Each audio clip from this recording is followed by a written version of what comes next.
우리 하나님 아버지 감사하고 감사드립니다. 사랑하는 귀한 우리 주사랑교회 또 포렌다넬 한비전 자녀와 함께 하나님 또 우리 모든 성도와 함께 또 이 나라 이 우주 속에 이 세계 속에 하나님을 사랑하고 열망하는 숨는 하나님의 그 사랑과 믿음과 우리가 예배드리게 하심을 감사합니다. 우리가 혼자 있으면 외롭고 때로는 쓸쓸하고 또 우리가 슬프지만 우리 전 만민이 하나님을 향하여서 열린 마음으로 하나님을 기뻐하는 마음으로 일어서서 주님을 찬양하고 예배하는 그 거룩한 무리에 우리가 있게 하심을 감사합니다. 오늘 시간 우리 예배가 하나님의 기쁨이 되게 하시고 하나님께 영광이 되게 하시고 저희들에게도 하나님의 큰 기쁨과 안식이 될 수 있도록 우리 주의 성령께서 역사하여 주시옵소서.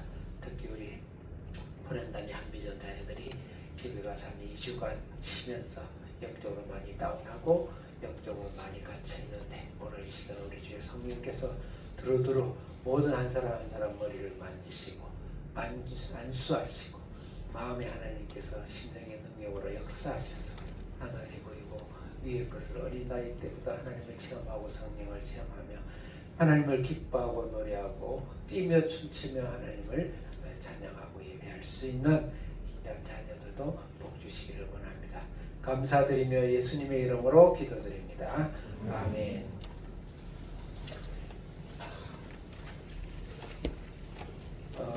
창세기 1장 19절 아까 제가 서론적으로 말씀을 드렸습니다. 신앙이 제가 7단계다 6단계든 7단계든 그것이 또 중요한 건 아니지만 제가 그렇게 이 말씀을 우리에게 적용하기 위해서 창세기를 그냥 옛날에 하나님 우주 만물을 이렇게 창조했구나라는 이해를 하기 위해서 우리 성경을 주신 것이 아니라 물론 거기에 하나님께서 이 세상이 어떻게 창조됐는가를 아주 명확하고 굉장히 자세하게 설명한 것 같습니다. 그렇지만 성경은 그것을 위해서 주신 것이 아니라 그거 설명하려고 그러면 이 우주 만물에 있는 만물에다가 최고 성경책을 다 써도 모자란다고 했어요. 예수님 성경은 무조건 주제는 예수님입니다. 예수님을 보내주시기 위해서 그것을 뭐라 그러냐면은 구속이라 그러고 그것을 언약이라 그러고 그것이 완성된 것이 천국이다 이렇게 말하고 있습니다. 그런 관점에서 제가 신앙이 7단계다 이렇게 적용하는 차원에서 제목을 지었습니다. 아까도 이야기했듯이 이제 오늘 서론적으로 1, 2절이 나오고 그 다음에 여러분 3절에서 5절에 보면 1절, 2절은 서론 개요인데 이 서론 개요가 굉장히 중요합니다. 여러분 책을 우리 학생들 책을 많이 안 읽나? 목사님 책을 좀 많이 읽었는데 책을 읽으면 제일 먼저 책을 읽기 전에 교보문고에서 책을 샀다 그럼 읽기 전에 또 책을 사기 전에도 제일 먼저 보는 게 뭐냐면 제가 또 목차를 봐요. 목차를 쭉 보면은 책을 많이 읽은 사람 목차만 읽어도 이 안에 내용이 무엇이거나 내가 건질 것이 무엇이거나 이 책을 살까 말까 목차를 보면 알아요. 목차가 아주 중요해요. 그래서 그것을 상세하게 풀은 것이 그 책이 되는 거예요. 그래서 창세기 1장은 목차와 같아요. 성경 66권의 전체 목차와 같다. 그렇게 이해를 해야 창세기가 이해가 되고 성경 전체가 문맥적으로 통해서 이해가 된다. 우리 학생들도 창세기를 단지 하나님의 세상을 창조하는 창조의 과학적인 이야기뿐만 아니고 하나님의 성경 전체를 우리에게 무슨 목적으로 어떻게 주셨는가를 설명하는 것이다. 그게 1절, 2절입니다. 3절부터 5절은 이제 그 중에 첫째 날이에요. 첫째 날 거 말씀드렸지만 첫째 날 우리 크게 한번 읽어보겠습니다. 그 개요 두 번째 큰 제목 있죠. 시작. 다시 여기 나오나? 앞에? 나오니? 오케이. 다시 한 번만 더. 로마 표기 2번 3절에서 5절 옆에 있는 글 시작. 첫째 날은 빛과 어둠, 빛이 있으라 해가지고 빛과 어둠이 나눠지는 거예요. 그래서 나눠진다. 나눔 말고 나님으로 해가지고 어쨌든 바쁘다 보니까 나님으로 하는 거 오히려 맞습니다. 나님 하는 왜 그러냐면은 하나님이 나누었다 해서 나님인데 이 나눔이라는 단어가 굉장히 중요해요. 굉장히 중요합니다. 거의 이진법식으로 계속 나눴어요. 빛과 어둠을 나누고 물과 땅을 나누고 공창과 공창을 나누고 그렇게 해요. 네, 그 그다음 종류는 각 식물은 식물대로, 동물은 동물대로 다 종별로 나눴어. 이게 굉장히 깊은 신학적인 이해가 있는 거예요. 그래서 나눴다. 빛과 어둠을 나눴다. 그럼 어둠의 속에 빛이 들어왔기 때문에 그 빛이 예수님이기 때문에 그 예수님이 어둠을 받아들여야 되겠죠. 그래서 우리의 어둠, 죽음과 사망의 권세에 있는 우리에게 주님 빛이 왔어서 내가 개인적으로 3절부터 5절을 읽고는 예수님을 영접해야 된다. 이렇게 우리가 적용을 해야 되겠죠. 그 다음에 로마필서 6절에서 8절 둘째 날 읽겠습니다. 옆에 있는 걸 크게 읽겠어요. 시작. 예, 물을 위에 물과 아래 물로 하고 중간에 하늘을 만들었어요. 그 예전에 하나님 말씀대로는 이 하늘 위에 물이 있었어요. 물이 있었습니다. 그 노아의 홍수가 그 물이 내려온 것이 아니냐. 그걸 과학적으로 증명은 안 돼요. 그렇지만 그것을 억지로 고집할 필요는 없고 또 과학이 그것을 증명해 줄 필요도 없어. 성경을 믿으면 돼요. 성경은 사실이니까 위에 물이 있는데 지금 물이 없어요. 지금 위에 있는 물이 없습니다. 근데 그 위에 물을 아랫물에서 뭉창 하늘을 만들었어요. 이 말은 무슨 말일까? 물과 물이 나뉘는 것이 갈라지는 것이죠. 물과 물을 갈랐어요. 갈라짐으로써 하늘을 만들고 이 갈라진 나뉜 예수님이 십자가에 죽으셨을 때 시장이 갈라졌죠. 시장이 갈라져. 우리가 예수를 믿고 첫째 날에서 예수님 영접하고 나서 내 시장이 갈라져야 돼요. 물과 물이 나뉘어야 돼요. 하늘의 것과 땅의 것이 나뉘어야 돼요. 다시 말해서 하나님 앞에서 나 자아가 깨어져야 돼. 내 에고가 깨어져야 돼. 내 자아가 부서져야 되는 것이. 그런 과정이 신앙으로 우리가 적용을 해야 된다. 그러면 좋겠다. 그 다음에 세 번째로 9절부터 13절 셋째 날은 무엇을 창조했는지 옆에 있는 걸 크게 읽겠습니다. 시작. 물과 묻, 땅을 묻히라 그래야 순수 한국말로요. 그 아랫물이죠. 아랫물. 위에 있는 궁창은 아마 사탄의 거주가 있을지 공중건설이 있지 않았는가 이렇게 생각을 신학자들도 적용하기도 하는데 그렇게 하든 안 하든 중요하지 않고 아랫물을 지금 이야기하고 있어요. 아랫물을 물과 묻으로 나눴어요.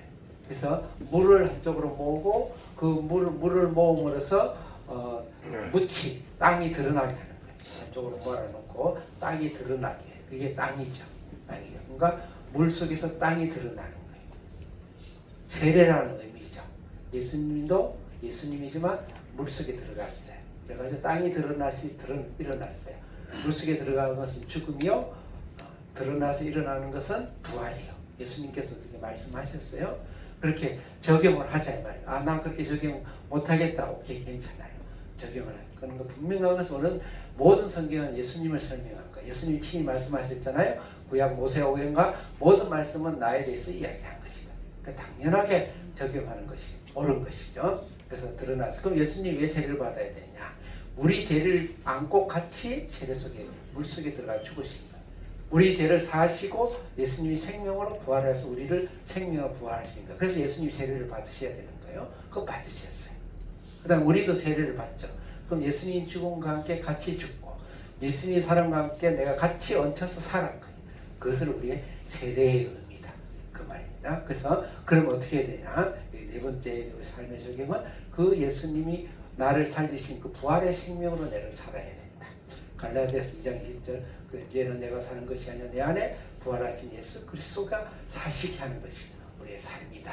그렇게 셋째 날을 적용을 하는 겁니다. 오늘은 넷째 날까지만 하겠어요. 다 하려고 그러니까 제가 헉헉거려서 14절부터 19절 넷째 날은 무엇을 창조했는지 읽겠습니다. 크게 시작. 넷째 날은 광명체, 그러니까 큰 광명체가 있고 작은 광명체가 있고 별들이 있다 그랬어요. 네, 그것을 이제 꽉 첫째 날 빛이 있으라 해가지고 꽉 채우시는 것이 넷째 날 창조입니다. 네, 창조입니다. 이건 요셉의 꿈을 한번 생각해봐요. 요셉이 꿈을 꿀 때 희한한 꿈을 꿔요. 모든 나락들이 이 볕짓들이 일어나가지고 자기에게 절을 하고요. 또 해가 와서 절을 하고 별이 와서 절을 하고 달이 와서 절을 하더라고요. 그러니까 그 11명의 형들이 죄송한데 내 말에 이래서 한국 언어에 있으니까 이 싸가지 없는 거 봐라. 이 못되는 버릇 해가지고 너무 미워가지고 그런데도 제일 저는 왕자도 있고 다 색동 저고리를. 그러니까 이제 사실은 야곱이 좀 잘못한 것도 있어. 너무 편애한 거야. 너무 마지막 막내다 보니까. 그 우리 학생들도 조심해야 돼. 여러분 지금 한 명, 두 명이다 보니까 엄마 아빠가 막내를 키운 거야. 그러면은 버릇이 좀 못되지는 건 맞아. 여러분은 그래도 여기 와서 많이 이제 성인이 됐어. 성인이 됐는데 그대로 살았다가는 목사님은 그냥 이거는 그냥 한 말이야. 그래서 중요한 것은 그런데 중요한 건 요셉이 그런 결국 그 꿈대로 전 세계를 다스리는 총리가 되잖아요. 전 세계 다스리는 권세가 되고 그렇게 되죠. 이 말은 뭐냐면 사명이에요. 이 땅에 살아가는 동안 주님의 부활의 삶으로 목적 있는 삶을 살자. 사명 있는 삶을 살자. 내가 왜 직장을 하는가? 내가 왜 사업을 하고 돈을 버는가? 내가 왜 가정을 꾸리는가? 내가 왜 자녀를 낳는가? 나는 왜 자녀인가? 나는 이 땅에서 왜 살아야 되는가? 그 분명히 목적이 있어요. 목적이 있는 하나의 직분과 목적과 사명과 그런 삶을 살자. 하늘나라 가면 해의 영광이 있고 달의 영광이 있고 별들의 영광이 있는데 하나님 앞에서 무슨 일을 하는지 어떤 천한 일을 하는지 그건 중요한 게 아니에요. 내 삶에 어떤 일을 하더라도 아주 작은 남한테 눈길도 줄 수 없는 그런 일을 하더라도 하나님 나라의 영광을 위해서 일하는 그런 사명을 띤 목적을 띤 그런 삶을 살아라. 그게 바로 직분과 광명체의 삶이다. 광명체를 주신 것이다. 이렇게 전제하고 이제 말씀을 본론으로 읽으면서 그런가 아니한가 쭉 읽으면서 말씀을 우리가 묵상하도록 하겠습니다. 자, 창세기를 할 때 제가 약간 조금 변호하기 위해서 우리 창조과학계, 저는 창조과학계 되게 굉장히 좋아합니다. 좋아하는데 창조과학계 안에서 우리 말씀을 증명하려고 노력하는 건 좋아요. 근데 세상에서 객관적으로 증명된 과학하고는 싸울 필요는 없어요. 그 과학이 혹시 미천에서 아직까지 발견 못한 게 있으면 그럴 수 있겠구나 라고 해야지. 그것을 너무 싸우고 그렇게 해서 우리 맹목적으로 그렇게 증명되지 않은 이야기를 막 과학적으로 하는 건 좋지 않다. 그런 면은 있지만 그런 점이 신할 것은 굉장히 좋습니다. 지금 창세기를 보면 우리는 이제 아주 그 근본적인 적으로 세대주의 근본적인 학자들이 창세기를 하나님 봐라 6일 만에 창조했지 않느냐. 그래서 이것은 하나님이 6일 만에 창조했다. 그리고 이제 과학적으로 이해한 사람은 말도 안 되는 소리다. 그렇게 이야기해요. 그래서 우리 기독교 안에서도 많은 나를 한 날로 원데이로 이야기하는 것이 아니고 많은 한 간격, 한 간격으로 이야기하고 있다라고 요새는 성경 개혁주의 학자들이 많이 이야기를 하는데 그것도 옳은 이야기예요. 옳은 이야기입니다. 그래서 너무 고집하지 말아라. 그렇지만 문자 그대로 믿어야 된다. 그건 좋은 정신이에요. 그렇지만 항상 여백을 두어야 된다. 그 말입니다. 그래서 그 다음에 이제 아담부터 시작해서 쭉 역사를 그 살은 나이가 나오잖아요. 그 나이를 쭉 계산을 해봤더니 6,000년이다. 그래서 인간의 나이는 6,000년이니까 지구의 나이도 6,000년이다. 그래서 젊은 지구론을 이야기하고 있죠. 아주 좋은 말씀을 문자대로 믿겠다는 게 굉장히 좋아요. 그래서 성경은 말씀의 문자를 가지고 문맥으로 이해를 해야 되고 또 때로는 상징을 이야기할 수도 있고 또 우리에게 영적으로 이야기하는 것도 있어요. 그러니까 아직까지 아닌 걸 너무 고집할 필요는 없다. 6,000년. 만약 과학에서 엄밀하게 이야기 과학적으로 규명된 것은 거기에 대해서 우리가 열린 자세를 가져야 될 것인데 6,000년이라는 건 너무 주장하는 건 좋지 않다. 근데 그거는 너도 모르고 나도 모르는 거예요. 사실은 과학도 사실은 완전 과학이라기보다는 이론으로 이야기한 거거든요. 이론으로요. 설로 이야기한 것입니다. 그 중에 하나 이게 있어요. 탄소 방사성으로 측정을 해보면은 정확하게 그 물질의 연륜이 나온답니다. 그건 과학이래요. 정확하게 측정해보면 그걸 봤을 때 지구는 굉장히 늙은 지구다. 수십억 이상 된 수백억 이상 된 지구다. 이렇게 설명을 이제 탄소 원리로 탄소 방사능을 한대요. 그 제가 참고로 이야기하겠어요. 탄소라는 게 C12, C13 그러니까 C12, C13이 있는데 이것은 탄소 그 고유 성분으로 안정적이라 변하지 않는데 근데 탄소 방사능은 굉장히 잘 소멸되는, 잘 변하는 거래요. 그거를 C14라 그러는데 방사능 이걸 가지고 이제 그것을 이제 이렇게 해야 연도가 연도가 이제 규명이 되는 거예요. 그걸 쏘는데 그걸 쏘게 되면 탄소가 이게 14는 불완전해가지고 약 5만 년이면 다 없어진대요. 절반 정도가 어디에 탄소가 없는 게 없습니다. 모든 물질 탄소가 다 있죠. 근데 거기에 그 탄소 14가 없어지는 해가 절반 정도 없어지는 것이 5,730년이고 그 다음에 나머지 절반이 제로가 되는 것이 그것의 10배 5만 년이 걸린대요. 그래서 약 5만 년 정도 걸리면 탄소 성분이 하나도 탄소 C14가 나오면 안 되는 거예요. 나오면 안 돼. 그것으로 측정을 해요. 나오면 안 되는데 석탄은 3억 년이 걸린 거예요. 그 석탄에서 C14가 나오더라는 거예요. 네? C14가 나오면 안 돼요. 5만 년이면 끝나야 되는데 석탄은 3억 년이에요. 제가 물어볼게. 5만 원이 많아요? 그럼 3억 원이 많아요? 어디가 많아요? 3억 원이 많지?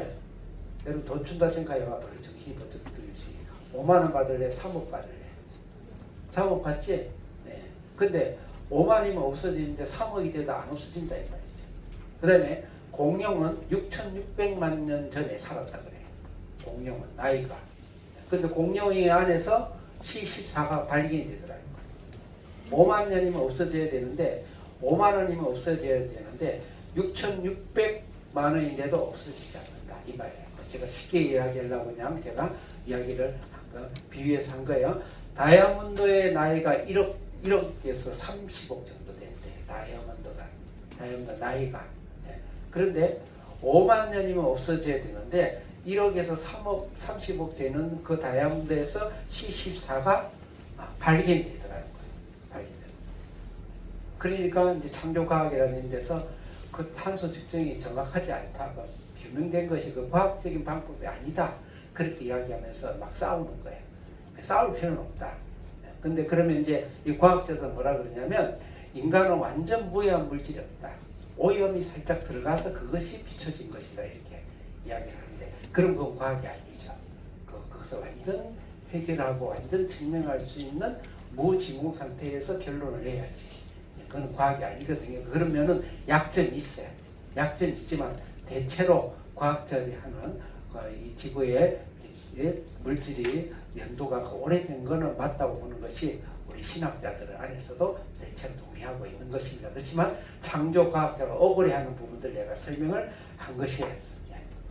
자, 제가 이거 설명할 필요는 없지만 우리가 성경을 읽을 때 많은 사람들이 성경을 공격할 때 그런 부분에 있어서 우리가 변증도 필요하니까 변증론적으로 내가 설명을 했습니다. 자, 이제 본론 들어가겠어요. 1절, 2절은 헌법 1조, 대한민국은 민주공화국이다. 그것을 풀어나가는 게 헌법과 법률이에요. 그러듯이 헌법 1조와 같은 것이 1절과 2절입니다. 1절과 2절. 어떤 사람은 1절, 2절을 서론으로 보는 사람도 있고 1절, 2절을 그냥 재창조 전에 연대기제로 보는 것이 있는데 두 개 다 성경은 그것을 두 개 다 정하지 않았기 때문에 두 개 다의 가능성과 개연성을 보고 읽어야 됩니다. 제가 어려운 말을 해서 미안해요. 우리 학생들한테. 자, 1절 크게 읽겠습니다. 시작. 태초에 우리 적용합시다. 태초에 나의 시작 2026년의 시작은 하나님으로 시작이 됩니다. 여러분이 앵하고 이 땅에 태어났나요? 하나님으로부터 시작이 되는 거예요. 그리고 더 크게 내가 우주로 넣은 건 이 우주죠. 네, 나의 우주, 이 온 우주도 하나님으로부터 앵하고 태어났어요. 하나님 안에서. 하나님 시간이 없는 분이에요.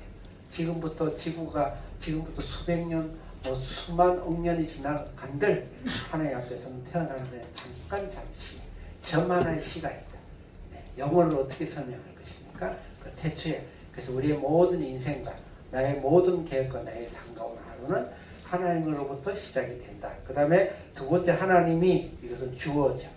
우리가 품사에 주어잖아요. 그 주어적인 신앙을 가져야 돼. 모든 것은 하나님이 주권이에요. 모든 것이 주인이에요. 하나님 주권과 주인을 이야기해요. 내 삶에 왜 태어났나요? 하나님 위해서 태어났습니다. 거기에 대해서 도전을 하면 어쩔 수 없어요. 하나님을 위해서 태어났어요. 내가 왜 살아야 되나요? 하나님을 위해서 삽니다. 여러분 왜 열심히 공부해야 됩니까? 하나님을 위해서 공부해야 됩니다. 우리 학교에 여러 신앙이 어리기 때문에 목사님 그런 것을 여러분에게 강조하고 하지 않아서 그렇지, 하나님 모든 사람들 하나님을 위해서 일을 하고, 또 여러분 결혼을 왜 해야 됩니까? 내 사랑하는 아내와 사랑하는 남편과 사랑하는 자녀를 위해서 결혼하는 게 아니에요. 하나님을 위해서 결혼하는 거예요. 내가 우리 자녀, 우리 학생들이 강요하지는 않습니다. 성경은 그냥 말하는 거예요. 진리는 말하는 거예요. 선택은 여러분들이 하는 거예요. 하는 거예요. 그럼 누가 잘 살까? 하나님이 주인이 되었을 때, 하나님께 주권과 하나님이 나의 주가 되었을 때 가장 행복하고 이 땅에 충만하고 이 땅에 한 분밖에 없는 생을 멋있게 인간적으로 살 수 있는 것이 됩니다. 그래서 반드시 우리의 삶에 하나님이 주인이 되도록 하자. 그 다음에 이제 천지를, 이건 품사란 목적어죠. 천지를, 이 세상의 모든 천지를 아까도 이야기했지만 왜 사느냐? 하나님을 위해서 산다. 하나님 위해서 산다. 나의 삶터, 나의 삶의 터전, 나의 인생의 터전, 이 모든 것이 하나님을 목적을 위해서 산다. 창조한다. 창조, 바라는 창조는 무에서 유를 창조할 때 바라라고 씁니다.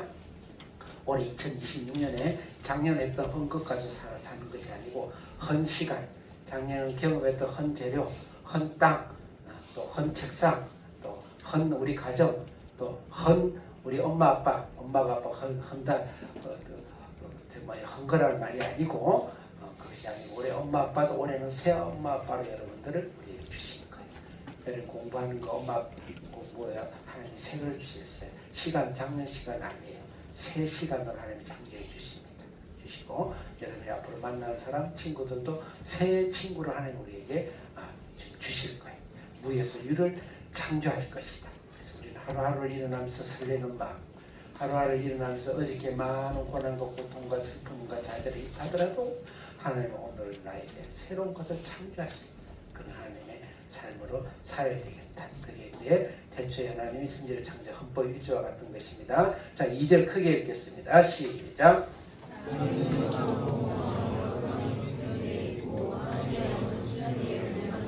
잘 읽었는데 한 번만 더 힘차게 크게 읽겠어요. 한 번만 더 시작.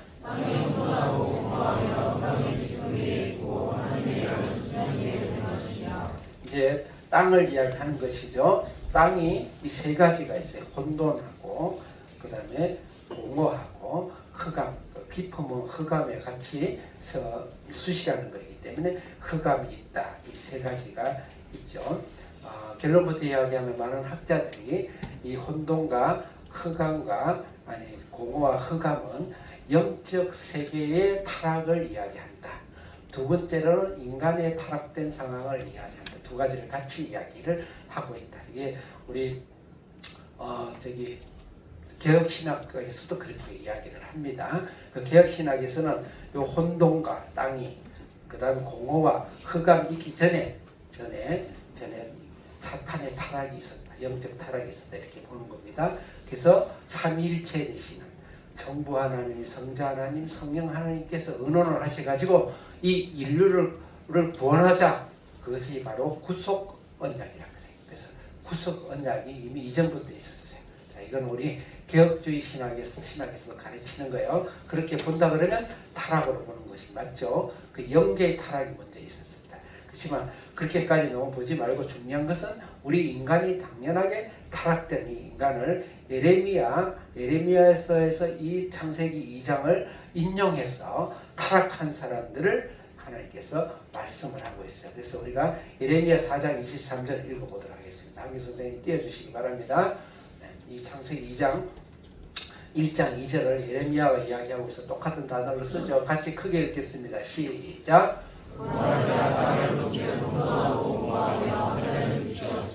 예, 혼돈하고 공허하고 여기 하나 흑암이 뒤에 아마 나올 건데 어쨌든 혼돈하고 흑암하고 하늘에 빛이 없다는 것이 흑암이죠. 혼돈, 공허, 흑암이다. 이것이 1장 2절을 지금 말씀 가지고 하는 거예요. 그럼 여기를 어디다 대고 이야기하냐면 타락한 이스라엘을 향해서 보고 있다. 타락한 이스라엘과 이스라엘 사람들의 그 영적 상태를 보고 땅이 혼돈하다, 공허하다, 그 다음에 흑암이다 이렇게 적용하는 것이죠. 그래서 여기서 이 말씀은 우리의 영적인 타락한 영적 상태, 그 다음에 우리 타락의 그 원흉인 사탄의 타락까지 사실은 전체 포함해서 이야기를 할 수가 있죠. 자, 그러면 우리가 하나님을 떠나버렸을 때는 첫째는 우리가 혼돈합니다. 혼돈이라는 것은 질서가 없다는 거예요. 무질서하다. 무질서하다. 네. 질서가 없는 거예요. 하나님을 떠나버리면 우리의 마음의 좌절과 슬픔과 죽음과 번민과 실패가 항상 얽혀서 살아요. 예수 안 믿는 사람도 당연하고 예수 믿으면서도 하나님 앞에서 나아가지 않으면 또 그런 삶을 살아요. 그래서 하나님 없이 사는 사람은 자기 뜻대로 되는 경우가 거의 없습니다. 특히 인생을 결말할 때 뜻대로 되지 않습니다. 다 헛되고. 그래서 무하고 죽죠. 그런데 하나님의 혼돈, 무질서, 그 다음에 공허라는 것은 하나님 없이 채워진 것을 공허라. 공허라는 건 진짜 마음이 비어진 게 아니에요. 하나님 없이 다른 것으로 채워진 것이 공허예요. 하나님 없는 것, 그래서 파스칼은 인간의 마음에는 큰 공간이 있다. 사람들은 그것을 채우려고 때로는 철학이다, 때로는 종교다, 때로는 교육이다, 때로는 자기의 물질이다, 사랑이다 다 채워지면 그것은 채울 수 없다. 그것을 채울 수 있는 것은 하나님이다. 그렇게 유명한 파스칼 방세르돈에서 그 이야기를 해요. 인간은 공허하죠. 하나님 떠나보니까 그 상태를 이야기하는 겁니다. 흑암은 생명이 없는 것을 말을 하고 있는 것이죠. 그래서 원조적인 영적인 타락과 함께 나중에 인간이 떠나버린 나중에 아직 하나님 사람이 창조되지 않았지만 아까 이야기했던 것은 구속 언약적인 측면에서 이야기하는 거예요. 구속 언약적인 측면에서. 그다음 거기에 하나님이 신, 이건 성령을 말합니다. 시간상 제가 설명을 안 드릴게요. 하나님의 신이 수면에 운행하더라. 그래서 이 지구의 둘레에, 이 우주 둘레에 물이 이렇게 차고 있었는데 그 수면을 운행하더라 그랬어요. 그래서 하나님께서 창조 사역을 시작하신 것이죠. 그래서 많은 분들이 지구가 젊은 층이 아니고 오래됐다, 많이 오래됐다는 것이 사실이고 또 거의 사실을 하더라도 전혀 문제가 없는 게 성령이 지구를 둘러싸서 운행하고, 운행이라는 것은 암탉이 독수리가 알을 품듯이 품고 독수리의 날개를 품고 있다는 거예요. 그래서 그 시간 수백억 년만 또 지구가 과학자들이 지구를 얼마나 오래되는 거 발견한 그것만큼 오래 있을 수 있는 거예요. 전혀 문제가 없어요. 그런 거 가지고 티끌만은 가지고 왈가왈부할 일이 없어요. 근데 우리가 전도하다 보면 그런 이야기 나올 때는 그렇게 이야기를 우리가 할 수가 있는 것입니다. 그 운행하더라 는 것입니다. 그래서 그 상황에서 이제 첫째 날을 주신 겁니다. 자, 그래서 첫째 날 3절부터 5절까지 3절 읽겠습니다. 시작. 그 다음에 하나님이 가라사대 빛이 있으라 하시니 빛이 있었고 4절 크게 시작. 하나님 그 빛으로 빛과 어둠을 나눴더라. 어둠이 있잖아요. 왜 어둠이 있을까? 이신법이죠. 이 세상에 타락이 있는 거예요. 타락을 봐도 돼요. 빛은 뭐예요? 예수님이시죠. 네? 그 5절 읽겠습니다. 시작. 하나님이 빛을 낮이라 부르시고 어둠을 밤이라 부르시니라. 저녁이 되고 아침이 되니 이는 첫째 날이니라. 그래서 우주 질서, 우주 만물의 계절과 모든 법칙은 예수님이 오신 영적인 것을 위해서 이 땅을 창조하신 거예요. 예수님이 먼저 했어요. 그걸 창조하신 거예요. 그 여러분 괜히 밤 되면 무섭잖아요. 그죠? 어두운 데 가면 불안하죠? 그게 다 영적인 일인 거예요. 어두운데 악한 영이라고 하죠. 어두운 영이라고 해요. 어두운 영이라고 해요. 그것에 빛이 예수님. 이 빛은 창조의 빛이 아니고 예수님 자신이 하나님 빛이에요. 천국에 가면 예수님 빛으로 그 빛이라 해가 달이 필요 없다고 그랬어요. 그 본원적인 빛이라 그래. 그 빛이 비춰지면서 어둠과 빛을 나눈 거예요. 그래서 하나님이 너무너무 싫어하는 거, 빛과 어둠이 섞이는 걸 너무너무 싫어해요. 이 종자 저 종자가 섞이는 걸 너무너무 싫어해요. 그 동성이 싫어해요. 하나님. 그 동성이 특별한 죄가 되는 거예요. 상징적인 죄가 되는 거예요. 그 자체가 뭐 죽을 죄는 아니지만 상징성이 있어요. 아주 싫어하시죠. 그래서 하나님께서 그걸 전문적인 신학 용어로 경계라고 해요. 경계가 무너지면 안 돼요. 경계가 넘나들면 안 돼요. 창세기는 그걸 계속 강조하고 있어요. 모든 날마다 경계를 뚜렷하게 구분하고 있어요. 빛과 어둠, 밤과 낮, 바다와 땅 서로 침범하지 말아라.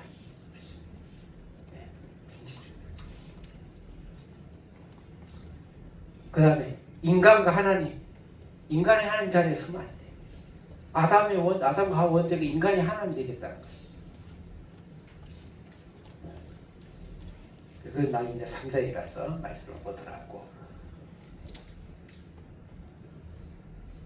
한기 선생님 요한복음 1장 이제 오늘 말씀을 좀 읽을 건데 시간 되는데 갈 테니까 벌써 12시네요. 네. 다음 주에 하도록 할 텐데 걱정하지 말고 3장 요한복음 1장 9절에 12절 이 빛이 요한복음 뭐라고 이야기하고 있는지 크게 9절 빠른 속도로 시작 10절 시작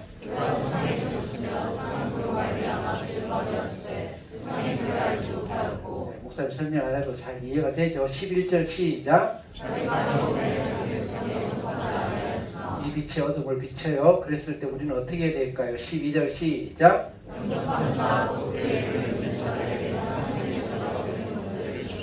어둠이 어둠을 열어야죠. 영접해야죠. 빛이 예수께 들어오고 그거 하나님 예수님이 오셔서 그걸 이미 창세부터 계획하고 그것을 구속한다는 어둠 속에 우리가 영접하는 여러분 예수님을 영접하셨습니까? 크게 아멘 하셔야죠. 영접하셨습니까? 아멘. 빛을 영접하셨습니까? 아멘. 아멘. 창세기부터 우리는 이미 구원이 이루어진 거예요. 몇 절 더 읽읍시다. 계시록 21장 23절 계시록 21장 23절 읽겠습니다. 시작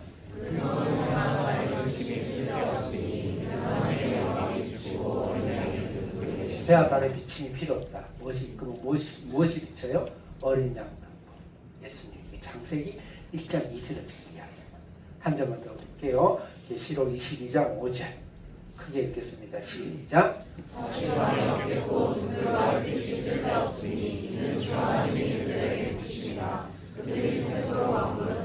아멘 할렐루야. 이 우주의 창조 역사와 이유가 무엇인지 지금 깨달아지죠. 놀라운 사실.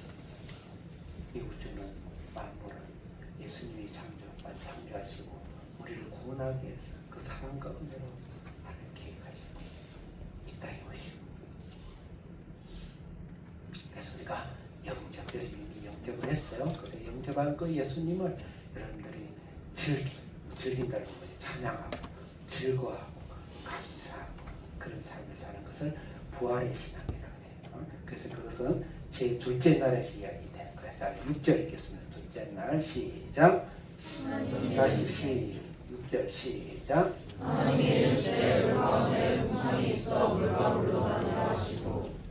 물과 물을 나눠가지고 가운데 궁창 하늘을 만들었다.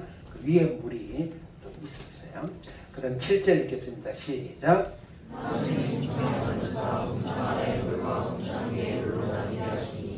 말씀을 드렸죠. 8절 크게 시작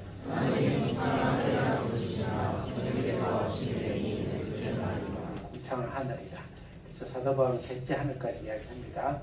이 하늘 어디까지 이야기하는지는 다 우리가 규명할 수는 없어요. 하늘이. 그럼 여기서 궁창과 궁창이 쪼개진 것이죠. 예. 물과 바다. 물 위에 성령이 하나님 신이 운행하다 그랬어요. 그래서 물은 상당히 긍정적인 언어는 아니에요. 단어는 아니죠. 쪼개졌어요. 물인 내가, 타락한 내가, 빛이 들어와서 구원을 받고 난 후에 그것을 가르는 거죠. 나의 에고를 쪼개는 거죠. 나의 에고를 나뉘어야 되는 거예요. 그 속에 말씀이 들어오고, 그 속에 예수가 들어오고, 부활의 영이 들어오고, 그 작업을 안 하죠. 오늘날 예수 믿고 할렐루야 하고 나서 자기를 쪼개는 일을 잘 안 하죠. 조그만 뭘 하면 삐져버리는 교회이다. 저 교회 가고. 요새는 교회가 너무 많아요. 예전에는 한 동네에 교회 하나밖에 없기 때문에 교회에서 쫓기나 왕따가 당해가지고 어디 갈 데도 없어요. 그러면 이제 목사님 앞에 가서 빈대에 옛날에 그랬대요. 그럼 요새는 아이고 그래 잘 먹고 잘 살아. 옆에는 더 좋은 교회 있네. 메롱하고 가. 자기 쪼개는 일을 안 하지. 자기를 쪼개는 일을 해. 말씀으로 쪼개는 일을 해야 돼. 말씀 하나님이 그건 영광과 볼수와 간절을 찔러 쪼갠다 그랬지. 그 말씀 지금 이제 두 번째 창조를 이야기해요. 예수님이 시장을 쪼개죠. 시장이 쪼개고 그 속에 직접 들어가죠. 하나님 성전 안으로 직접 들어가죠. 말씀 몇 구절 읽도록 하겠습니다. 누가복음 23장 45절 읽겠습니다. 누가복음 23장. 이게 지금 다윗의 아닌데 이게 누가복음 몇 절이죠? 2장 미안해. 23장 누가복음 23장 45절. 크게 읽겠습니다. 시작. 무슨 말인지 알죠? 마태복음 27장 51절 동일한 말씀이에요. 크게 시작.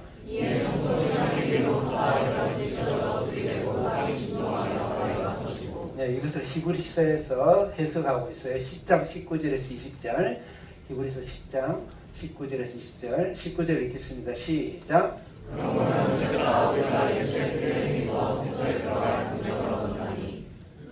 20절 시작. 그 길은 우리를 위하여 비장과 문을 열어놓으시니 새로운 삶을 이루고 비장하는 그의 지혜라. 근데 내가 만인 대제사장이 돼서 내가 직접 하나님의 성소, 하나님의 지성소로 들어가는 거야. 직접 들어가는 거야.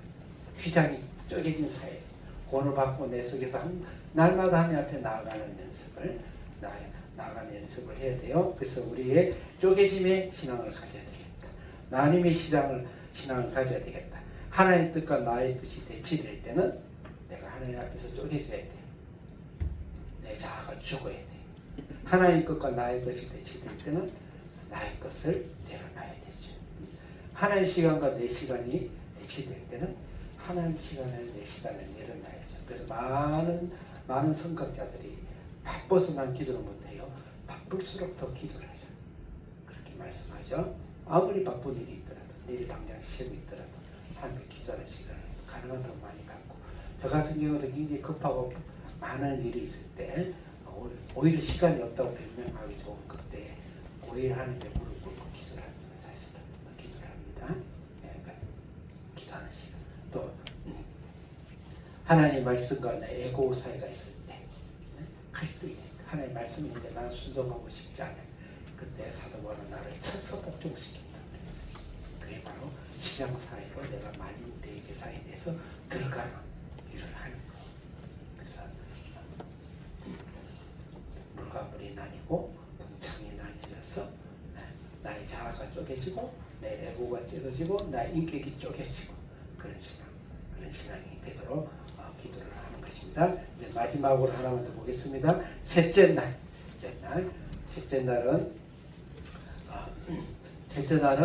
이제 아랫물이죠. 아랫궁창. 아랫물이죠. 가운데 궁창이죠. 아랫물에 대한 이야기예요. 아랫물이 이제 한쪽으로 다 몰아요. 그게 바다가 되는 것이죠. 그걸 드러나요. 그걸 묻히다, 육지다. 그 육지와 바다는 셋째 날에 하나님께서 창조하시는 거예요. 그 요한계시록 보면 바다는 다 짐승의 바다, 악마의 바다, 사탄의 바다로 표현하고 있어요. 그래서 바다로 몰아넣습니다. 묻히 드러나죠. 그래서 묻히 드러나는 거예요. 바다로 몰아넣고 예수님의 세례를 우리가 상징할 수가 있다. 그렇게 우리 해석하면 좋겠어요. 조금 동의 안 되면 그런 좋은 우리가 교훈을 받는 것이니까 구속자로 생각하면 충분하게 알레고리적인 구속사적인 충분한 적용이 되죠. 그래서 우리가 보아야 돼. 예수님이 물속에 들어갔다가 다시 올라와요. 예수님은 세례를 받을 필요가 없죠. 왜 세례를 받으셨습니까? 여러분 요단강에서 하나님의 아들인데 하나님 아들이라 하셔놓고 왜 세례를 하는데 세례를 받을까? 당신 때를 받을 것이고 인류의 죄를 우리 인간의 죄를 안고 같이 물속에 들어가요. 대신 세례를 받아주신 거죠. 올라와요. 예수님만의 생명으로 그들을 끌고 생명의 부활로 올라온 거예요. 그래서 세례는 그런 의미가 있는 거예요. 그래서 바다가 나뉘고 바다는 바다에서 육지가 드러나더라. 묻히 드러나더라. 그래서 우리는 바로 그 예수님을 내 안에 모시고 부활의 신앙을 하자. 그렇게 적용하면 좋겠습니다. 말씀 한 군데 읽겠습니다. 우리 한계 선생님 누가복음 3장 21절 22절 예수님 세례 읽도록 하겠습니다. 누가복음 3장 21절 누가복음 3장 22절 크게 한 목소리로 크게 읽어야 빨리 마치겠지. 시작. 백성이가 세례를 받을 때 예수도 세례를 받으시고 기도하실 때 하늘이 열리며 예수님도 세례를 받으셨던데 예수님 세례를 왜 받는 거 말씀드렸어요. 22절 시작. 성령이 비둘기 같은 형체로 그들 위에 강림하시더니 하늘로부터 소리가 나기를 너는 내 사랑하는 아들이라 내가 너를 기뻐하노라 하시니라. 그때 이 창세기하고 예수님 오실 때는 예수님은 눈 깜짝 같은 저만이에요. 인간이니까 그렇게 생각할 수밖에 없는 거예요. 그게 점이에요. 그렇지만 그 성령이 같이 있는 성령이 오셔서는 벌쩍 일어나서 그 예수님을 보고 내 사랑하는 아들이고 내 사랑 기뻐하는 자다. 하나님의 아들이다. 이렇게 증거하고 있죠.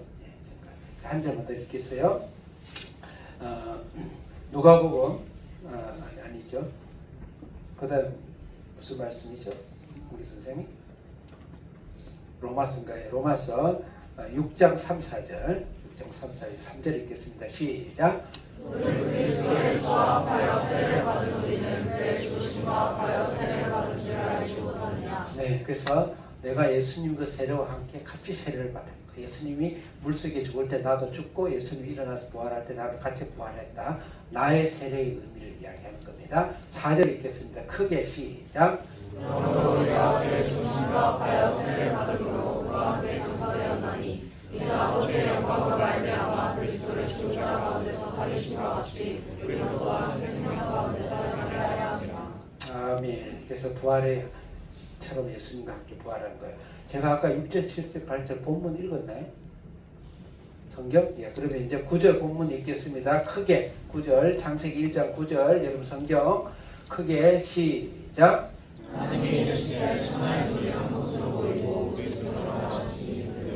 좀 더 크게 하겠어요. 10절 시작. 하나님이 도시를 하나님 부르시고 고인물을 바다라 부르시니 하나님이 보시기에 좋았더라. 예, 바다를 부르고 11절 시작. 하나님이 예수의 땅을 부르시면 채소와 감기 준비대로 시간을 나무를 베라 하시니 그대로 되더라.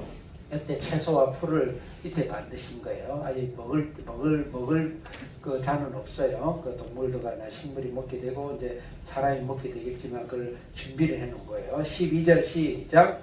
땅이 물과 감기 준비대로 시면 채소와 감기 준비대로 시간을 열매는 나무를 내니 하나님이 보시기에 좋았더라. 이게 오늘 창세기 뒤에서 10번 이상 반복되는 아주 중요한 이야기인데 종류대로 그 다음에 씨 맺는 채소 씨 맺는 열매로 씨 맺음과 종류대로가 아주 중요한 건데 이것은 아까 경계 또 난임 똑같은 영적인 원리입니다. 그렇게 만들었더라. 그래서 셋째 날을 만든 거예요.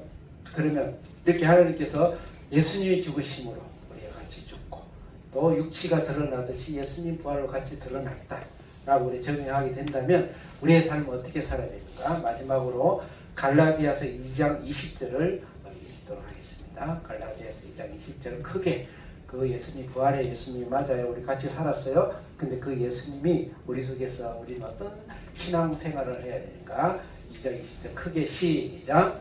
내가 그리스도와 함께 십자가에 못 박혔나니 그런즉 이제는 내가 사는 것이 아니요 오직 내 안에 그리스도께서 사시는 것이라.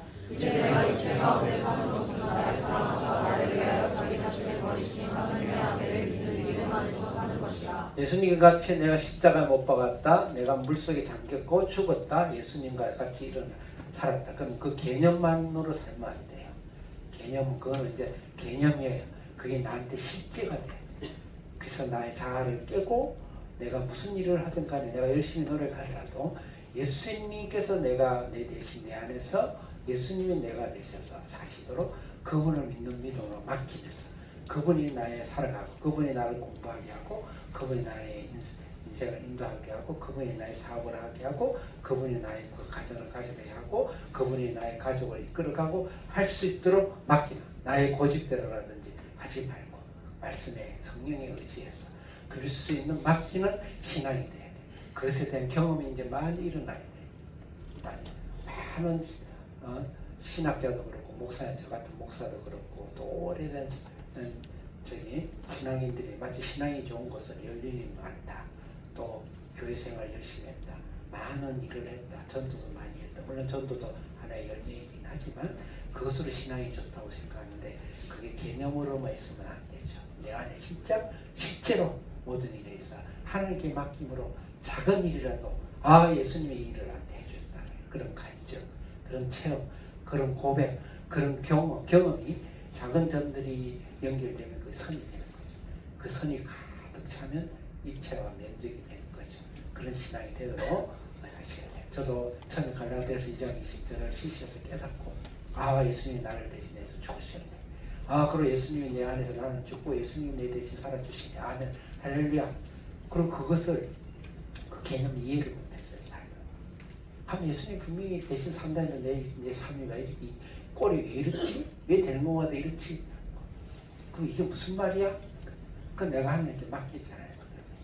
절대적으로 맡기고 그분을 끝까지 의지함으로써 그분을 체험해보는 거예요. 그래서 여러분에게 건면합니다. 앞으로 남은 올해 하나님 새 날과 새 해를 열어주셨어요. 예전 가정과 예전 일은 아니에요. 하나님 항상 올해부터 내 숨쉬는 내일부터 새 거예요. 예수님은. 그랬을 때 예수님이 작은 일부터 끝까지 호흡 하나부터 내 발걸음 하나까지 하나님께 맡기면서 내가 최선을 다해서 노력하고 공부하고 일하고 했을 때 예수님이 이 일을 나한테 해주시구나. 그걸 매일마다 점처럼 연결하고 기록하고 시간마다 기록하고 시간 단위에 기록하고 그러면서 예수님의 그 강한 하나님 살아계신 나의 살아계심을 반드시 여러분들이 경험하시고 반드시 경험하게 될 것이고 그게 부활의 신앙이고 그게 제 셋째 날에 하나님께서 바다대로 육지로 솟아올라서 하나님 부활과 세례의 삶과 내 안에 그리스도께 살게 하는 그런 삶을 저도 살아야 되고 여러분도 살아야 되고 이 우주 만물이 이 교회가 대한민국이 살 때 많은 사람이 희망이 되고 실제 나눠줄 것이 있고 실제 많은 사람을 살 수 있는 능력이 된다. 그렇지 못해서 우리가 예수님 내가 개념으로는 알겠는데 이론은 알겠는데 내가 주님께 맡기지가 않습니다. 예수님이 나를 살지 않도록 오히려 예수님을 발로 차매고 내가 자꾸 나의 경험과 내 능력을 앞세우고 있습니다. 내가 열심히 하긴 하겠습니다. 예수님이 이 일을 만들어 주옵소서. 예수님이 결과를 주옵소서. 예수님이 부활의 능력을 주시옵소서. 이 부활의 능력으로 인생을 정복하게 하옵소서. 나의 인생을 정복하게 하옵소서. 나의 가정 문제를 정복하게 하옵소서. 우리의 자녀들을 주님 정복하게 하옵소서. 이렇게 애타는 주님을 절대절명으로 주님을 바라보고 의지하는 그런 신앙이 되시기를 바라겠습니다. 주여 한번 외치고 하나님 내 인생의 주인이 되어 주옵소서. 크게 세 번 외치고 기도하겠습니다. 주여 살아계신 하나님 아버지 감사합니다.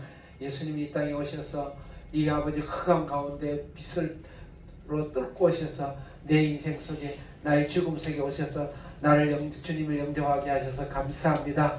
하나님께서 시장이 찢어지고 내가 이제 만인 대제사장이 돼서 직접 하나님 예배하고 제사하고 하나님의 죄를 고백하는 것처럼 하나님 앞에서 나의 자아를 깨트리고 나의 마음의 시장을 찢고 그 아버지 시장 속에 그 골수 속에 그 영혼 속에 하나님의 생명의 말씀이 들어와서 좌우라의 날성고문을 쪼개어서 하나님이 내 자아가 해체되고 내 에고가 해체되고 나의 고집이 해체되고 예수 그리스도의 거룩함으로 열매로 닮아가는 삶이 되게 하시고 우리가 부활의 능력으로 우리의 세상을 두려워하지 않고 세상을 정복하고 다스리는 부활의 능력으로 말로만 믿는 것이 아니고 아버지 절대절명 가운데 있을 때 하나님께 믿음으로 그 예수님을 경험하며 그 예수님을 고백하며 그 예수님의 경험이 내 속에 가득 채워질 수 있는 그런 삶이 될 수 있는 우리 성도가 돼서 우리를 통해서 이 나라를 변화시키고 이 세대를 변화시키시고 우리 아버지를 보낸다는 한 비전을 통해서 세상을 변화시키는 그런 귀한 사명을